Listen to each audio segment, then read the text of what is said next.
All right, here's the story. I'm 17, just a few months away from college, or at least I thought I was until recently. My grandparents had set aside a college fund for me, something they'd been saving up for years to make sure I could go to school without having to worry about student loans. They'd passed on, both of them, so the fund is technically in my parents' hands until I turn 18. But they're refusing to give it to me because apparently it's now funding my older sister Chloe's new house. I know it sounds outrageous, but this isn't out of the blue. Chloe's always been their favourite. It's like they never quite outgrew the idea of her as the golden child. I've been pushed aside for as long as I can remember, but somehow I made peace with that. I just figured once I was able to go off to college, I'd finally have a chance to be on my own, work hard, and build a future without the constant comparison and favouritism. I thought college was my ticket out, something my grandparents left me to help me break free. My grandparents weren't particularly wealthy, but they were responsible and lived well. They'd planned their will carefully, dividing their assets so everyone got something meaningful. My parents inherited the bulk of their estate. Chloe got a significant amount of jewellery, which is easily worth a small fortune. And I got a fund specifically designated for college. Fair distribution, right? But that fund was put into my parents' care until I'm 18, and now they've decided to reallocate it for Chloe's future, as if my education doesn't count as my future. I didn't find out until a few weeks ago, when I started asking about it since I'd already applied to schools. Soon enough, I'd need to make my first payment to secure my place. Every time I asked, they brushed me off saying we'd discuss it later, and that I didn't need to worry, but something felt off, so I kept pressing. Finally, they dropped the bomb. The entire fund had been given to Chloe. My parents handed it over as a gift to help her and her boyfriend Tom buy a house. Now, Chloe and Tom don't exactly live luxuriously. She's a kindergarten teacher and he's a zookeeper, which is great, but together they don't make much. They were looking at properties way out of their price range. And somehow my parents thought it was reasonable to use my college money to help them buy a house. Honestly, I don't see why they couldn't just rent an affordable place until they saved up for something bigger. But no, they need a house now, and it has to be in a decent neighbourhood, and my college fund is suddenly up for grabs to help them get it. When they told me, I completely lost it. I was shocked, devastated, and furious. I shouted, I cried, and I tried to explain to them how this was unfair and wrong on every level. My parents acted like it was no big deal, like it was totally reasonable to put my future on hold so Chloe could live out her white picket fence dreams. They even had the nerve to lecture me about how it wouldn't hurt me to work through college, that it would build character. And when I pointed out that my grandparents had left me that money specifically to avoid the financial stress they'd gone through, my parents told me I was being selfish. I tried reasoning with them too, which was a waste of time. I asked them why Chloe couldn't just sell some of the expensive jewellery she inherited if she needed the extra money. But they shut me down, saying that they'd already decided and what's done is done. I felt utterly powerless. Then, in a fit of frustration, I told them I'd sue if they didn't give me the money back. They laughed and said, "With what money?" reminding me just how trapped I was without anyone on my side. After that conversation, I left the house with my head spinning. I'd never felt so humiliated in my life. And honestly, I felt stupid for not speaking up sooner about the way they treated me. Maybe if I had, my grandparents wouldn't have trusted them with my college fund in the first place. But I had never wanted to be that kid who dragged family issues out for the world to see. I kept quiet, figuring it wasn't worth the hassle. Now, I was kicking myself for it. By that night, I knew I couldn't stay there any longer. I'd been working a part-time job and had some money saved up. Not a lot, but enough to get by for a while. So I packed a bag and left, not even knowing where I'd end up. I texted my best friend and asked if I could crash with her for a bit. She and her parents are amazing and took me in without a second thought. I told them everything and they were horrified. But as supportive as they were, I knew this wasn't their fight. That night, I did something I'd never done before. I reached out to my dad's extended family. Even though we'd never been close, I thought maybe they'd hear me out. Maybe someone would help. To my surprise, the very next morning, I got a call back from my dad's cousin, Uncle Mark. Now Uncle Mark is a pretty respected guy in our family. He's in the military and people listen to him. I filled him in on everything and he didn't judge or lecture me. He just listened, then told me to sit tight because he was going to handle it. A few hours later, I started getting calls from my parents, one after another, but I didn't answer. The messages started rolling in, and from what I read, it was clear that Uncle Mark had gone straight to the top. He'd contacted the executor of my grandparents' will and was arranging for a lawyer to file a suit against my parents for breaching their duty as trustees of my fund. He was serious about taking them to court over it, and from the panicked messages my parents sent me, they were terrified. They tried to spin it as if they'd made a mistake and would help me pay my tuition directly if I called off the lawsuit. But they also said that asking Chloe to return the money now would break her heart because she was so close to finalizing the house. They said they'd been under a lot of stress, that they hadn't thought it through, and that I should have been more understanding. It was clear that even now, they were prioritizing her happiness over my future. After reading all that, I called them back. I told them that they'd had their chance to do right by me, and they blew it. I said I wanted the entire fund returned to me, not in payments, not in installments, and that I wasn't going to stop the lawsuit unless they made things right. They kept trying to negotiate, to guilt me into letting it go, but I stood my ground. I haven't spoken to them since, but Uncle Mark has been keeping me in the loop. I'm at my best friend's house for now, feeling a strange mix of relief and anxiety. Part of me still can't believe this is happening, but another part of me feels like I'm finally standing up for myself. I'm not sure how this will all turn out, but for the first time I feel like I'm not entirely alone in this. My future might be rocky, but at least it's mine, and I'm not about to let anyone take that away from me. So, after that last conversation with my parents, I realized something important. This wasn't just about the money. It was about respect, my own sense of worth, and finally standing up to people who'd treated me like an afterthought my whole life. Uncle Mark, true to his word, stayed on top of things, and I'm not sure how he managed it, but I know he called in a few favors. The man doesn't play games, and when he said he'd get the lawyer involved, he meant it. In the days that followed, my parents' messages grew increasingly desperate. They stopped trying to negotiate and went straight into damage control mode, practically begging me to call off the lawsuit. They said they'd do whatever it takes to cover my tuition and that Chloe was devastated about having to give back the money she'd already thought was hers. The tone was pleading, and for a second I wondered if maybe I was being too harsh. But I couldn't shake the memory of that moment when they laughed in my face, asking, "With what money?" When I said I'd sue. All those years of quietly putting up with the way they prioritized Chloe, of silently accepting that my needs came second, were catching up with me. I'd kept the peace because I didn't want to rock the boat. But now, it was like everything they'd ever dismissed or brushed aside was staring me in the face. And I realized I'd been trying to make them proud without ever asking myself if they were worth that effort. Uncle Mark, in the meantime, had arranged for me to stay in an apartment he'd found through a friend. He even told me he'd help cover rent until college started, though he insisted I pay for groceries to learn financial discipline. Honestly, I didn't mind. He was already doing more than anyone else ever had, and if buying my own food was all he asked, it felt like a small price to pay for the kindness he was showing me. The apartment was modest, nothing fancy, but it felt like a step towards freedom. My roommate was a few years older, already working, and she was understanding and kind. She knew about my situation, Mark had filled her in, and we got along well.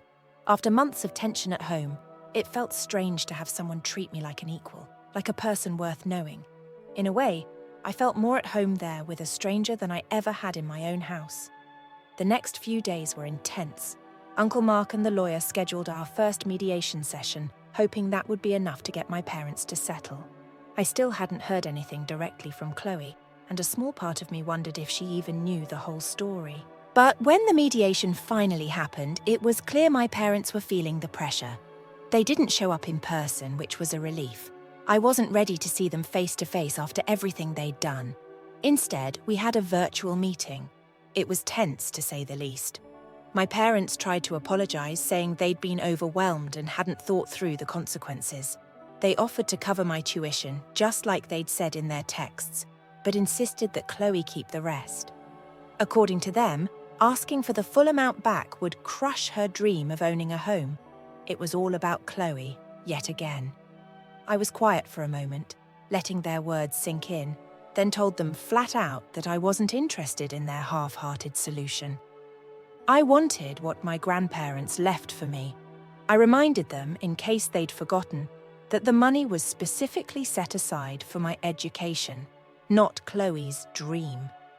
The lawyer, who'd been silent up until now, backed me up, citing the will and saying that any use of those funds outside my college expenses was a clear breach of trust.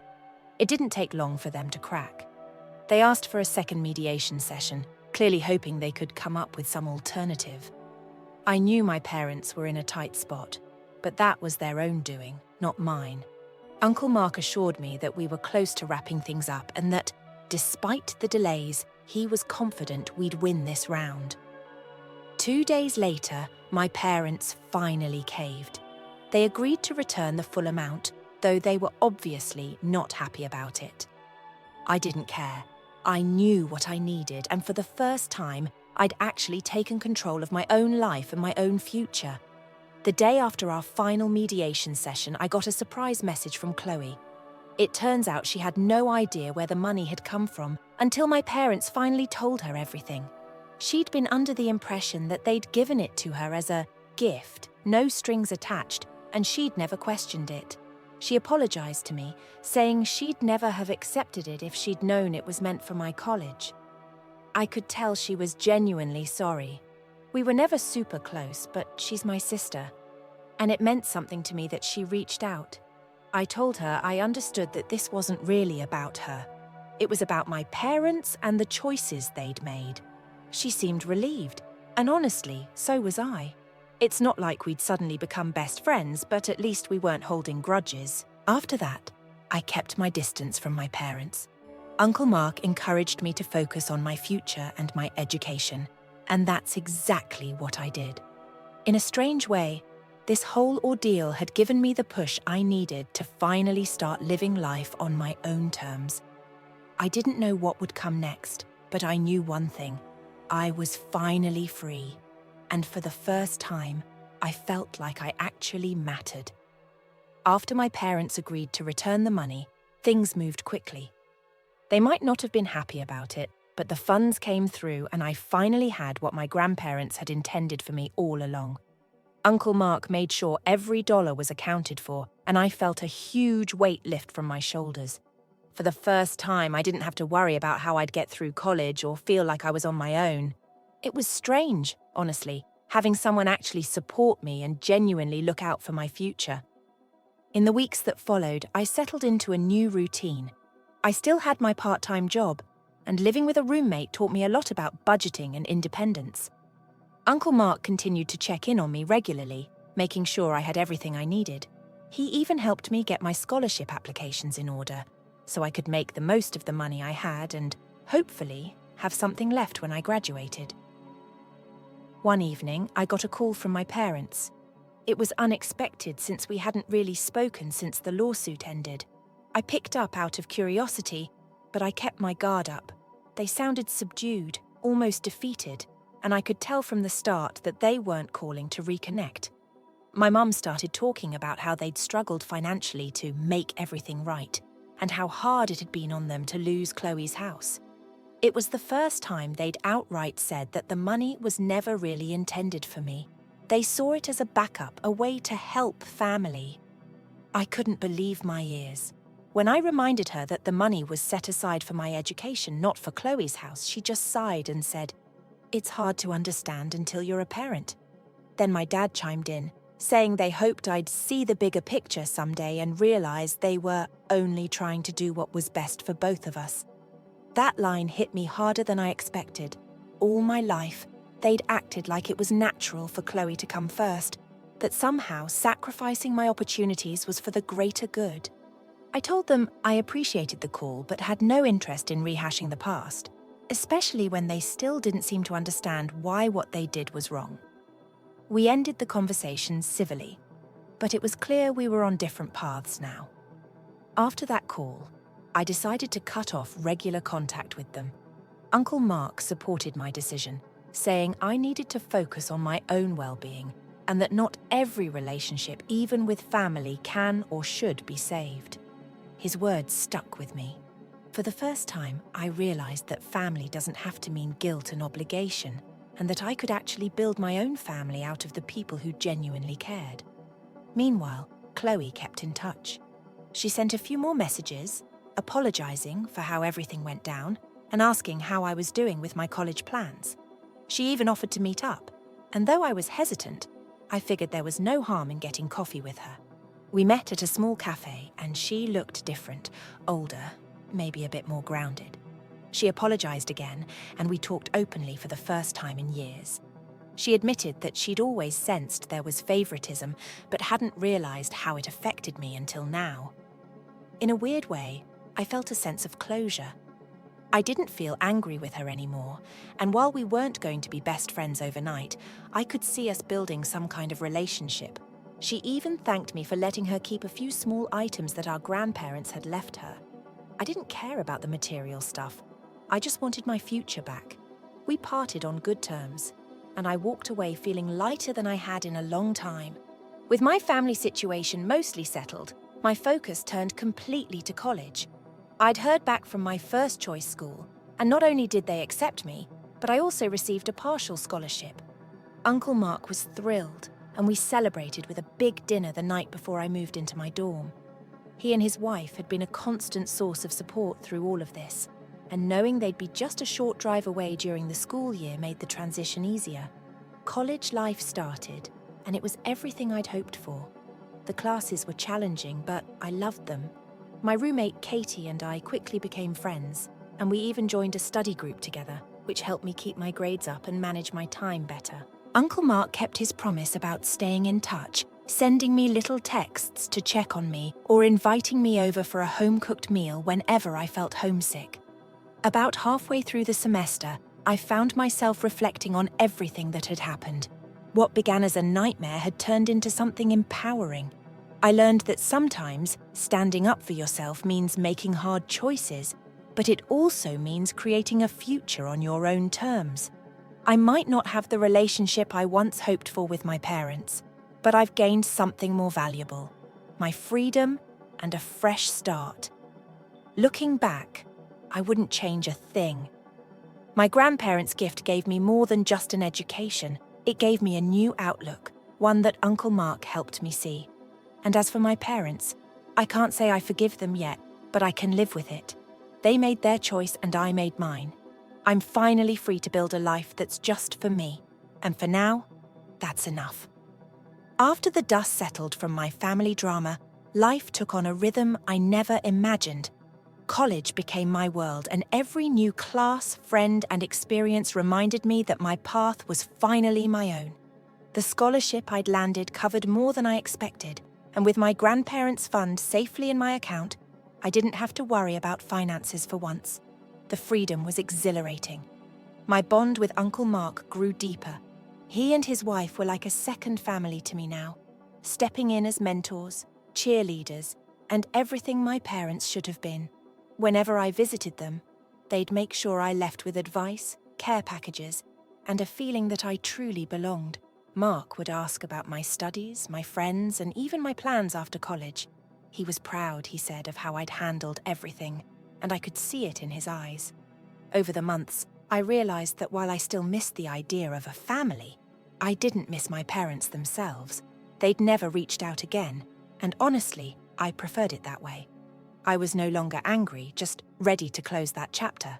They had made their choice, and I'd made mine. For the first time in my life, I wasn't seeking their approval or yearning for their attention. I was doing just fine on my own. As time passed, my sister Chloe stayed in occasional contact. We'd meet for coffee every few months, and though our relationship was distant, it was better than it had been. She'd asked me once if I still felt bitter about the money. I told her the truth, that I didn't care about the money itself. I cared about what it represented. She nodded, almost relieved, and that was the last time we spoke of it. Our lives had diverged, but there was no hostility. We were just two people who shared some history, and that was okay. One night, after a particularly exhausting week of finals, I sat in my dorm room scrolling through old photos. Pictures of my grandparents, Uncle Mark, and a few faded ones of my parents and Chloe flashed across my screen. I realized that the past, while painful, had pushed me to be who I was. The struggle for my future had forced me to grow up faster than most, to take control of my life in a way I wouldn't have if everything had been easy. In a strange way, I was thankful for it all. By the time I graduated, I had offers for a few well-paying jobs. Uncle Mark was there at my graduation, snapping photos and cheering louder than anyone. He hugged me, telling me how proud my grandparents would have been, and in that moment, I knew he was right. All those years of fighting for something better had been worth it, and now I was finally standing on solid ground. As for my parents, I hadn't seen or spoken to them in years. Occasionally I'd hear from distant relatives about how they were doing, or how they talked about the family rift, but I didn't let it bother me. They'd chosen their path, and I had no intention of trying to mend what was never really there. Uncle Mark was all the family I needed, and my friends had become my support system. Moving forward, I promised myself I'd keep building a life that reflected who I was, not who anyone else wanted me to be. I'd been through enough to understand that family isn't always blood. It's the people who show up, the ones who care and support you unconditionally. And if I ever had my own family, I knew exactly what I'd do differently. Life isn't perfect, but it's mine. And for now, that's more than enough. Story 2. Since I'm purposefully damaging my stepsister's life, my stepmother insists that I call off our engagement until she gets married. This is the origin of the entire issue. It seems that my sister just anticipated that I would cover the cost of her wedding location. This isn't helpful. And if things become tight, they won't help. She requested that I cover everything. Why? My other sister believes it is only just that she received the same treatment because I assisted her with her wedding expenses a few years ago. Not just any location, though. She has her sights set on the most expensive and lovely location in town, mind you. The sort of location where anyone's money would be drained. She essentially texted me with this presumption without warning. No delicate approach, no warm-up. I thought, hey, I found the ideal location for the wedding. Additionally, I assumed that since you covered the other sister's reception, you would also pay for this. I mean, spending a lot of money was just the logical next step for me. To be honest, I initially believed it to be a joke. She was being very serious, but it seemed like a strange approach to gauge whether I would agree or laugh. I quote just confused when I look at this text. I mean, is she real? Not even a request was made. It was essentially a must. I'm not rolling in dough or anything, just to be clear. I assist my other sister since she was in need, and we all helped out as a family to make her day memorable. But I couldn't just spend thousands on a venue without having a significant negative impact on my own income. The way she asked too. It was just so entitled, as if she owned this. You owe me attitude then. I replied to the SMS by saying something like, hey, I'm sorry, but I can't cover this. I made an effort to be kind. I wanted to be clear that I just couldn't afford to be her personal ATM without getting into a fight or coming out as indifferent. That one did about as well as you might have thought. This flurry of increasingly irate letters came back to me almost instantly. Wow, that's a lot for being family, she said. And I suppose you only care about other sisters' happiness, not mine. She even said that I'm probably envious that she's getting married. But it was when she included our stepmother that I became really upset. Shortly after, I get a call from my stepmother, who treats me like a monster for not standing by my sister. She continues to express her disappointment, claiming that because I have the reliable work, it is my duty to take charge. I could hear my sister sitting there in the background, either nodding along or feeding her lines. Both of them are speaking as if I'm a lottery winner who won't give away the winnings. I made an effort to clarify that I had assisted our other sister because she was going through a difficult time, and that it was never intended to establish a precedent where I would be responsible for every subsequent wedding. However, they refused to accept it. What I stated was irrelevant. They had already decided that I was the villain. My stepmother once stated, Don't expect your sister to help you when you need it if you don't help her now. Like, all right, let's be honest. When did they ever stand with me? Since I was able to work, I have been financially independent. I made the decision to simply let it go and get on with my day after that. I was hoping that they would stop acting so ridiculously and calm down. However, no. I receive a notice later that evening from a group chat that include our siblings and cousins. I assumed it was either someone telling a humorous story or the typical conversation. However, I discovered a huge note from my sister when I opened it. I promised to help her, just like I did for our other sister, and she went on a tirade about how selfish I am, saying it breaks her heart. She fabricating the story to make it seem like I'm cold and unconcerned about her special day. Naturally, this caused a sensation. Other family members are suddenly interjecting, inquiring as to what's actually happening and why I'm refusing to assist. I had the impression that I was being pulled into a family courtroom and forced to defend myself for simply refusing. My cousins began sending me private messages, essentially asking, "What's going on?" Or "Why is sister so agitated?" And now I'm telling everyone that I'm not some cold-blooded jerk. The cost of her opulent wedding venue is simply beyond my means. The funniest aspect is that some of my relatives, particularly those who had been married themselves, did support me. They couldn't believe the entitlement, and they understood what it was like to budget for a wedding. One relative even messaged me to suggest that she choose a less expensive location if she is unable to pay. Just letting you know. Naturally, though, my sister disregarded that counsel and continued to act as though I had destroyed her entire wedding. When my stepmother phoned me again the next day, things were much worse. She returned with a full-on lecture about family responsibilities and how I should keep my word after seemingly feeding off my sister's sobtail. There was no commitment, I told her as I stopped her. I never committed to covering her venue costs. She didn't believe me, and I could tell. She seemed to have already decided that I was the bad guy. And she would not be persuaded by any amount of logic. She then ended the call. That was indeed the highlight. "We were expecting you would take the initiative and set an example here," she adds. "What is the example for? Going bankrupt in order for my sister to have the wedding of her dreams? I apologize, but if setting an example entails allowing myself to feel guilty about purchasing something that I cannot afford, then I'm out." I told her straight up. I'm not going to pay for it.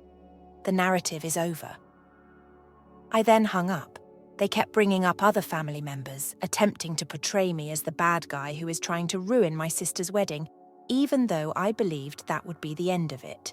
The extent they went to, as if they were organizing soldiers for a battle against me, was insane. They even attempted to implicate my father, but fortunately he refrained, only stating that it's her money. She is free to use it any way she pleases. At least one member of the family was sensible. To be honest, though, I simply blocked them both after that. I had had enough of being harassed and guilt-tripped over something this crazy. They pretended that because I didn't want to pay for an expensive location, I was cancelling the wedding myself.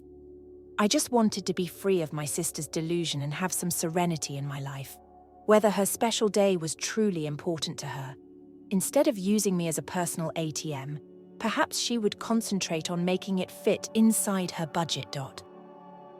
After all the stress around the wedding location, my boyfriend proposed, and we became engaged a few months later. To be honest, it was among my favourite times in life, and I was on cloud 9 for a few days. This seemed like the next major step, even though we were already living together. I was eager to tell everyone about it. Hey, it's just wonderful news, I thought. Not a huge thing, is it?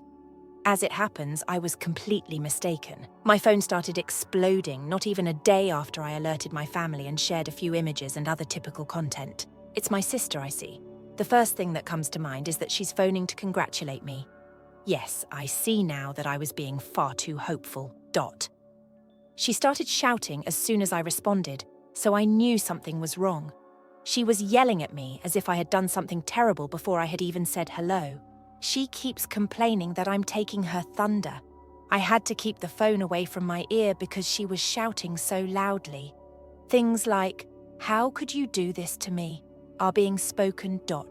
"You are aware of how difficult things have been for me. You're just shoving it in my face now. She was having a great time calling me selfish and saying things like, I'm ruining her life by getting engaged first, so I hardly got a word out. You're just doing this now because my wedding hasn't happened yet, she truly stated.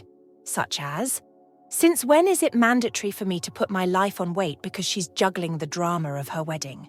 Look, I'm sorry you feel this way, but this is my life, I told her, and you are not the reason for my engagement. I made an effort to remain as composed as possible in the hopes that she would pause and realize how unreasonable she was being ... However, she persisted, claiming that I've always attempted to outdo her and that I have a perverse desire to destroy her happiness. As all of this is going on, I'm standing there looking at my fiancé, who is giving me this look. I suppose he just proposed because you put him up to it so you could beat me to the altar, she said, bringing my fiancé into it. I was unable to even answer that. It was simply so absurd. She genuinely believed that I had arranged my own engagement to get even with her. I was aware that my blood pressure was increasing, but I refused to let her spoil this for me. After a few hours, I just informed her that I was done talking about it and hung up. My stepmother sends me an email. I already knew it would be awful, and the subject line is absolutely absurd. When I open it, it's a full-on tirade about how I ought to have held off on getting engaged until after my sister's wedding. As though I were out here planning to overshadow my sister, she really used the phrase stealing her moment. She continued by saying that my sister was going through a difficult period and that it was careless of me to make her life more difficult by making a selfish choice. And finally, the icing on the cake. It's still possible to delay announcing your engagement and do the right thing. For a full minute, I just sat there and stared at the computer, trying to take in what I had just read. Hold off on announcing my engagement. For example, was it my intention to get engaged and act as though nothing had occurred in order to please her? I was astounded by the degree of entitlement displayed here. Since I knew it would only develop into a back and forth, I chose not to respond since I didn't want to be drawn into it. Perhaps they would get it off their chest, I reasoned. Perhaps they would just vent to one another and call it quits. They weren't finished. Sorry. I discovered that my sister had shared this lengthy tirade on Facebook the next day.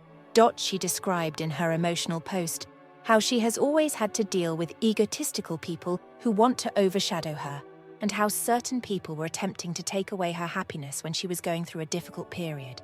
Anyone who knew us could know she was referring to me, even though she didn't mention me by name. Some of her acquaintances even made remarks along the lines of, "You deserved better." Additionally, some people just lack the ability to feel joy for other people. Naturally, my stepmother was present and left kind words and encouraging remarks, which essentially fueled the entire situation. My pals began contacting me to inquire if I had seen her posts.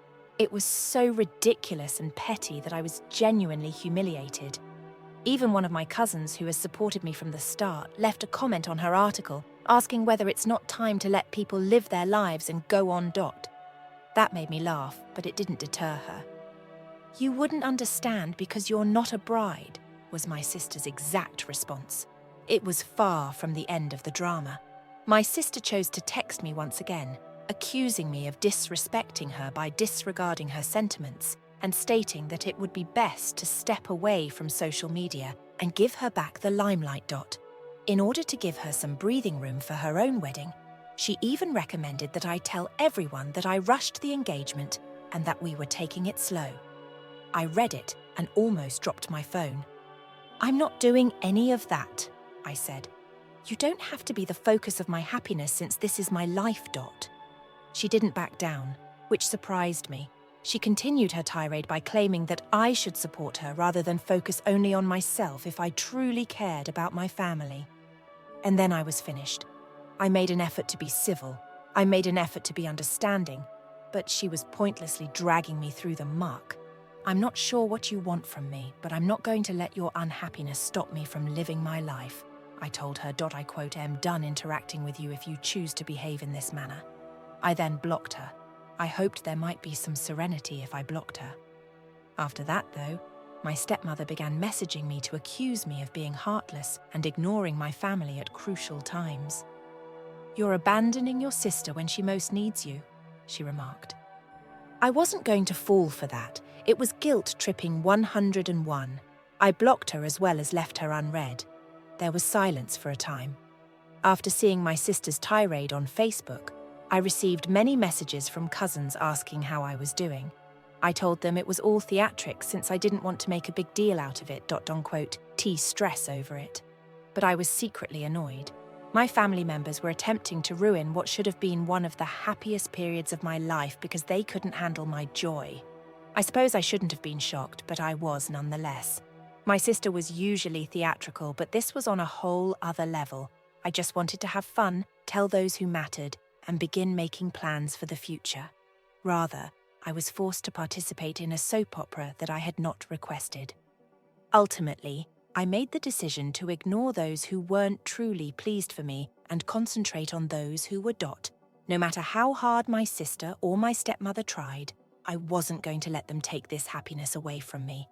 I assumed that would be it after blocking my sister and stepmother. I genuinely believed that they would calm off and perhaps recognize the absurdity of their actions. However, no, blocking them just served to stoke the flames, if anything. Before I know it, additional family members are phoning and texting me with the same question. What happening? Since I hadn't told anybody about the dispute and assumed they would respect my privacy, I was initially perplexed. However, I was mistaken. With my stepmother's assistance, my sister made the decision to air her grievances. I'm not referring about a light-hearted tirade directed at a select few. No, they launched a full-scale campaign of smear attacks on me. It began with my aunt. I wasn't surprised to hear from her because she and my stepmother are really close. However, she accused me without first asking me what had happened. She sent me an SMS. "It's unbelievable how you treat your sister. Instead of this heartless action, she needs your support. Do you not value family? And," she said, "the worst part, this is not what I expected from you. I feel like a monster for not sacrificing my life for my sister's wedding drama. She simply wasn't interested in what I had to say. She was already convinced that I was at fault. I'm grateful for whatever tale my sister and stepmother came up with after that. I felt as though I was being messaged by relatives one after another. Uncles, cousins, and even some family friends were calling and texting me to inquire why I was treating my sister so badly. Just wait till after her wedding, please." In their versions of the narrative, I was the bad guy who had snatched her moment and left her while she was struggling. Finding out how distorted my sister's account of events must have been was the worst part. It seems that she and my stepmother informed everyone that I had promised to wait to announce my engagement until after she was married. They said I was merely trying to ruin her happiness and that I had broken a family covenant. To be honest, it was ridiculous since it was so far from the reality, but that wasn't amusing at all, you know.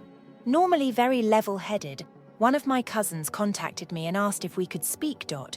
She appeared to sincerely want to know what was happening, so I consented. "What's this about you agreeing to postpone your engagement for your sister?"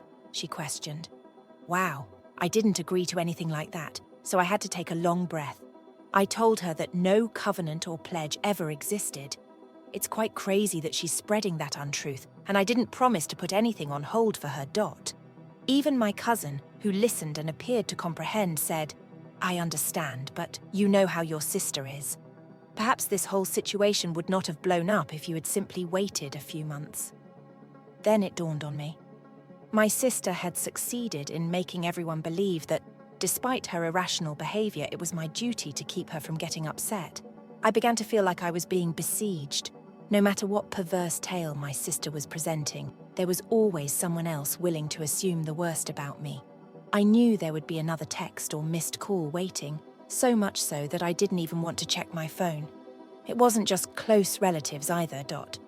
Even my distant family members, with whom I didn't often communicate, were expressing their thoughts on my actions. I didn't sign up for this family gossip show, but it seemed like I was the star. Then my grandma, who is normally a very neutral, quiet person, called. I could tell by the tone of her voice that she was truly worried when she asked if I could stop over and discuss the situation. the hopes that this would be an opportunity to settle the matter once and for all, I went to her apartment. She gave me this dissatisfied face when I arrived, as if she simply didn't comprehend what was happening. "Why didn't you just wait?" she said. "All of this is really hurting your sister. She claims that you agreed to hold off until her wedding was finalized. I was very discouraged." But I told her quietly, "I never promised anything, Grandma." I declined to wait. Furthermore, I had no clue that all of this turmoil would result from my announcement of engagement. She nodded and listened, but it was clear to me that she was still unsure. "You know how emotional your sister can be," she remarked. Perhaps she truly believed you would wait for her. Even though I understood what she was saying, I couldn't help but feel annoyed. Everyone seemed to be going out of their way to justify my sister's actions. All I was supposed to do was sit there and accept it. I was exhausted by the whole thing by now. My sister would always find a new method to make me feel bad just when I thought it couldn't be much worse. She even told others that I had deliberately cut off communication with her because I couldn't bear to see her happy. She was portraying me as the conceited, envious sister who was unable to control her happiness. I thought it was crazy how far she would go to ruin my reputation. The fact that others believed her was the most painful thing, at the very least. They refused to believe otherwise. It seems that even those who had known me my entire life were supporting the notion that I was the antagonist in her tale. My fiancé once proposed that we correct the record by posting our version of events on social media. To be honest though, I didn't want to go to that extent. It seemed to me that doing so would only make the situation worse. Additionally, given my sister's personality, she would most likely find a way to make it more dramatic. I simply made the decision to step back and concentrate on my personal life instead. I explained the truth to those who were open to hearing it, and I assumed that everyone else would believe what they wanted to hear. Things gradually began to slow down as the days went by.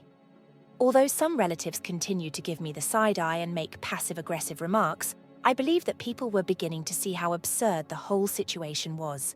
Eventually, my sister halted her campaign of smears.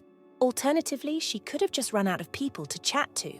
In any case, I had had enough of her interfering with my life. However, the entire incident served as a wake-up call for me. I came to see that certain individuals are only interested in stirring up trouble and pulling you down with them, regardless of how hard you try to be rational. And to be honest, I was more than willing to let her play it that way if that's how she wanted to do it. I had a life to plan, an engagement to enjoy, and true friends and family who genuinely cared about my happiness and knew the truth. Ultimately, I concluded that if anyone continued to accept her version of events, then it was their fault. I had had enough of defending myself to those who refused to look beyond the immediate situation. Although my sister may have been portrayed as the victim in her version of events, I and the individuals who were most important to me were aware of the truth. Leaving her drama firmly in the past, I decided to go on with my life and let it go. I thus assumed that everything would return to normal when the entire smear campaign eventually began to fade. My sister had been silent for some time, presumably exhausted from telling everyone who would listen her version of the tale.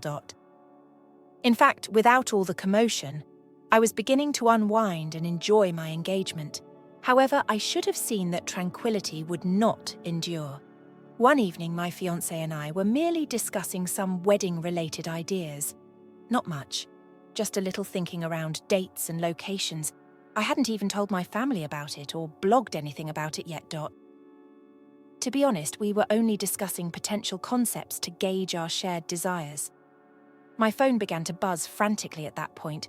I picked it up quickly at first because I assumed maybe something had occurred to a friend or family member. My sister's name flashed on the screen as the phone began to ring before I had ever touched it. We both knew this would not be a cordial call, but I was interested, so my fiancé and I exchanged glances. Perhaps she had become more composed and was now prepared to behave politely. Wishful thinking. She started yelling at me as soon as I responded. Not debating, not conversing, just yelling. She was shouting that she had heard we were getting married and that it was absurd that I would even think of scheduling a wedding before she had had a chance to be married herself. She accused me of intentionally attempting to ruin her life and sticking it in her face even though I hadn't even notified her about the date. She continued shouting things like, "This was supposed to be my year and you're trying to take everything from me." I was taken aback. She was behaving just like me. It was a personal attack on her to plan my wedding. I attempted to speak in an attempt to soothe her, but each time I opened my mouth, she interrupted me with a new charge. She was saying things like, "You're obsessed with making everything about yourself and you just can't stand to see me happy." To be honest, it was so strange that I simply sat there listening, my mouth hanging open the entire time. I had no idea where to begin. Then she really went above and above. She even accused my fiancé of being complicit, claiming that we were banding together to rob her of her happiness and that he was only proposing because I put pressure on him. "I bet you planned this wedding just to play a practical joke on me," she added. "You quote, not even in love with him. All you want is to be the focus of attention." I had had enough by then. My fiancé gently informed her over the phone when I delivered it to him. "Look, you have nothing to do with our relationship. That's all there is to it. We're content." She wouldn't have it, though. She continued and continued until her voice was a single irate scream. At last, my fiancé just informed her that we would no longer be talking about this and hung up. I wish I could say it ended there, but it didn't, not even close. She began blowing up my phone once more about an hour later. Each voicemail she left was worse than the one before it. Her tirade about my selfishness and her incredulity that I would harm her was the first dot. The second one was a lengthy diatribe about how I was destroying her life, and by the time I heard the third one, I would have regretted attempting to take away her joy. She was crying uncontrollably as she talked about how I was ruining our family and tearing her heart. Although I was shocked by how far she was pushing this, it was also heartbreaking to hear. After everything, I realized that calling her back to try to reason with her would only make the situation worse. Someone who was so engrossed in her own victim narrative could not be reasoned with. She then escalated it to a new level of petty behavior. She chose to give our father a call. Yes, she approached him right away, perhaps in the hopes that he would reason with me or anything. The next thing I know, my dad is calling. To his credit, he was neither accusatory nor furious. He simply sounded worn out. "Your sister is really unhappy," he informed me. "She believes that you are intentionally hurting her with this." He seemed to be finished with the whole thing too. I told him everything. I explained to him that nothing was intended to be taken from her or arranged around her. "I know that," he remarked with a sigh. "But that's not how she sees it." I understood when he essentially acknowledged that he no longer had the energy to argue with her about it. I told him that although I wasn't going to apologize for continuing on with my life, I also didn't expect him to take sides. That was it. Or so I believed. I was ready to simply leave everything alone and go on. However, my sister refused to let go. She began spreading additional falsehoods, this time claiming that despite the fact that she didn't have a firm wedding date, I had stolen her original one. She said that I had discovered her ideal location and attempted to reserve it for her, which was absurd considering that she hadn't even chosen a location yet. To get support, she was fabricating stories out here. Worst of all, she was genuinely believed by certain family members. Several of my cousins contacted me with comments like, "I heard you booked venue name? Is that accurate?" She was making a mess that I had to keep cleaning up. "No, that's not true," I informed them. "I haven't even chosen a location yet." Every day seemed to be nothing more than a fresh round of gossip. Like she was playing a game to see how far she could push things, I had to squash. I finally decided to simply start blocking people since I was sick of the entire thing.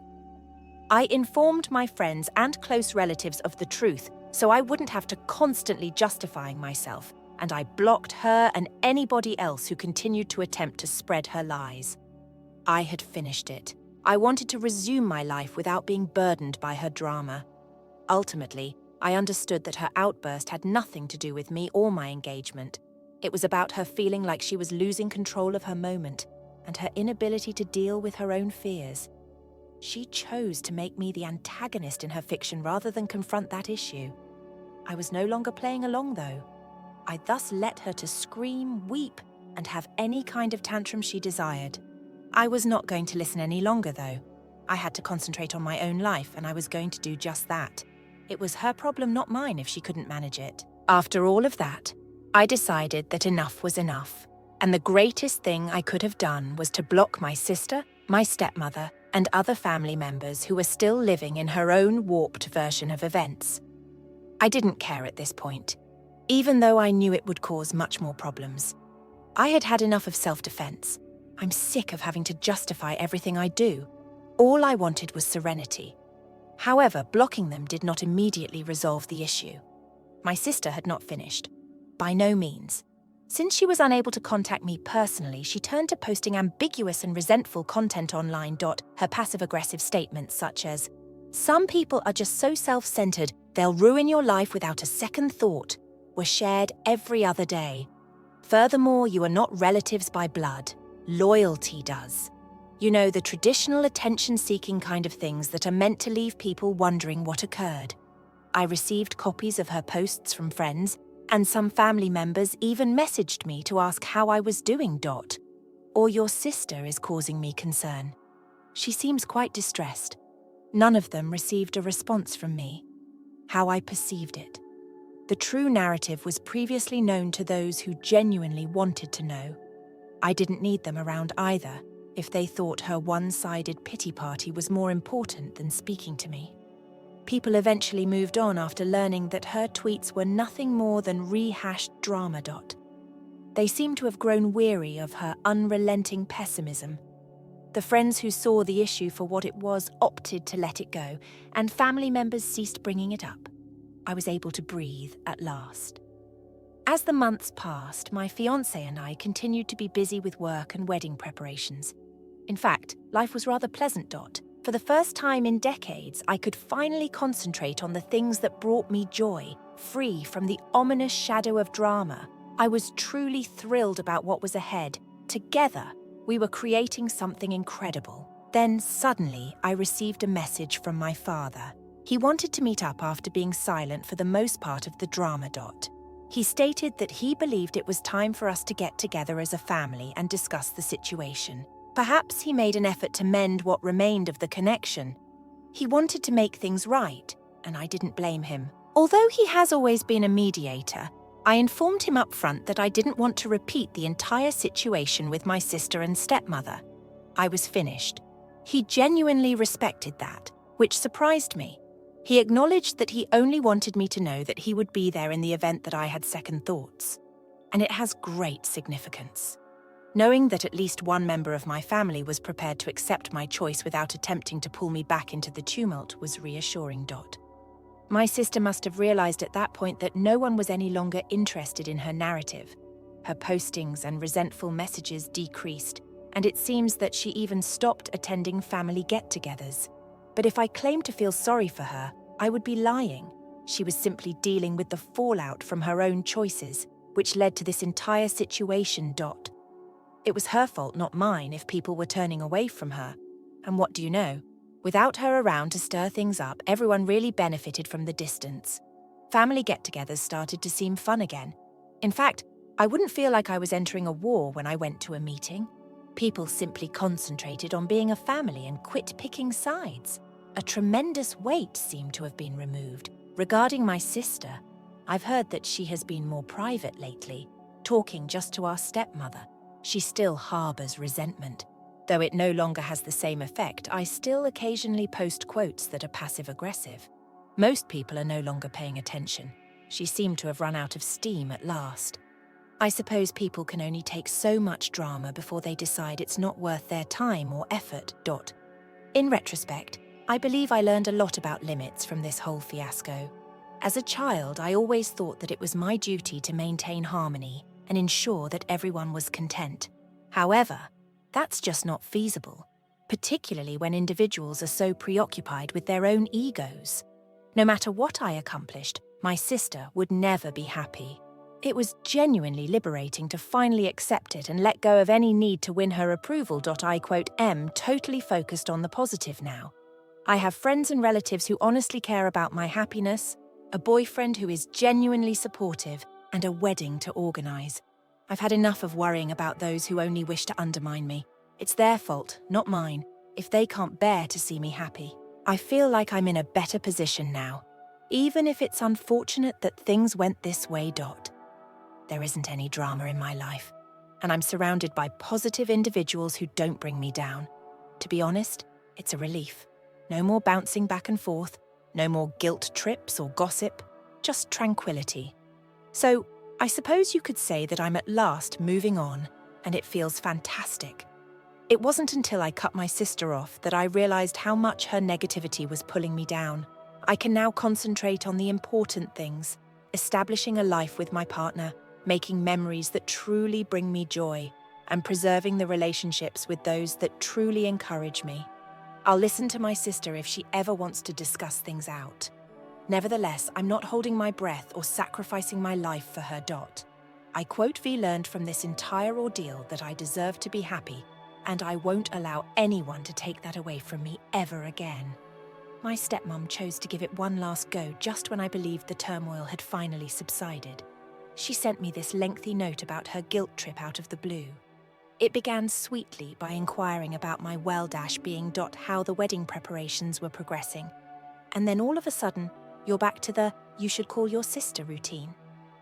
She talked endlessly about how important family is and how my sister was having a hard time without me. She insisted that I was responsible for putting things right. She had urged me to do things her way 100 times before, and I could practically hear her voice in my mind. This time, though, I knew better. Making things right, in her opinion, wasn't about getting better or going on. My sister wanted to feel better about herself. Therefore, it was about pulling me back in line. She even suggested that I invite my sister to the wedding, stating that it may be the ideal opportunity to reunite the family. I told her bluntly that I was content with my decisions and that I was concentrating on those who genuinely supported me because I couldn't stand it any longer. I let her know that I didn't like the guilt tripping and manipulation, and that my sister may contact me directly if she wanted to make things right. She gave the quintessential stepmother answer. More guilt, of course, and more drama. She accused me of abandoning the people who had always supported me and tossing away my family. She seems to have learnt nothing up to this moment. I was very irritated. I informed her that I had had enough of playing these games, that I had gone to great lengths to please other people, and that my wedding day wasn't a time for me to heal past wounds. I made it apparent that I was upholding my limits regardless of her opinion by saying it in a composed yet forceful manner. My dad called a few hours later. He wanted to check in since he had heard about my talk with my stepmother. He said he would attempt to talk to her about leaving things alone once I explained everything. Even though he was caught in the midst of all of this, it felt nice to have him on my side. I was grateful for his support, even though I knew he didn't want to take sides. That last try ultimately didn't make a difference for me. It just served to emphasize how crucial it was to establish those limits, if anything. My sister and stepmother could either learn to accept that or handle it independently. I was no longer going to allow their problems bring me down. This was my bliss, my existence. And I wasn't going to give that up for anybody.